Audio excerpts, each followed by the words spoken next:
امام علی علیہ السلام اللہ کے بندوں کو انسانی دماغ کی طاقت کے بارے میں بتا ہی رہے تھے، اتنے میں ایک شخص پوچھنے لگا، یا علی، کیا انسان کسی دوسرے انسان کے بولے بغیر اس کے دماغ کی بات کو سن سکتا ہے؟ بس یہ کہنا تھا۔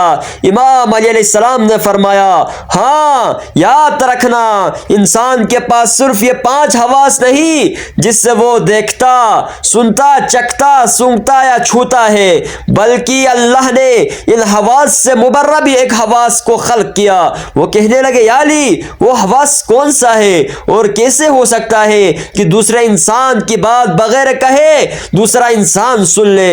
امام علی علیہ السلام نے فرمایا، یاد رکھنا، جب انسان اپنے دماغ میں کسی چیز کے بارے میں سوچتا رہتا ہے تو سوچ کا اثر اس کے آس پاس کے لوگوں کے دماغ پہ بھی پڑنے لگتا ہے اور یوں ایک دائرہ قائم ہو جاتا ہے اور دوسرے لوگ اس سوچ کے اثر ہونے لگتے ہیں اور وہی سوچ گھر کے ماحول، محلے اور انسان کی شخصیت پہ اثر کرتی ہے۔ میں نے اللہ کے رسول سے سنا کہ کبھی بھی برا نہ سوچو، کیونکہ انسان کی بری سوچ صرف انسان کی شخصیت پہ نہیں بلکہ انسان کے گھر اور انسان کے آس پاس کے لوگوں کے دماغ پہ بھی برا اثر ڈالتی ہے، اور خصوصاً ان بچوں کے دماغ پہ جو بچے بالغ نہیں۔ کبھی بھی اپنے بچوں کے سامنے گناہ کی سوچ کو دماغ پہ حاوی نہ کرنا۔ انسان یہ سمجھتا ہے کہ جب تک وہ کہتا نہیں کوئی سن کیسے سکتا ہے، لیکن حقیقت تو یہ ہے کہ بولنا تو صرف بات کو واضح کرتا ہے، بات کو جنم نہیں دیتا۔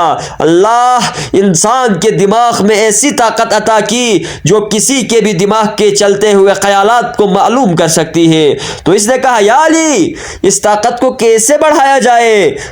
ہر کسی کے خیالات کو کیسے سمجھا جائے؟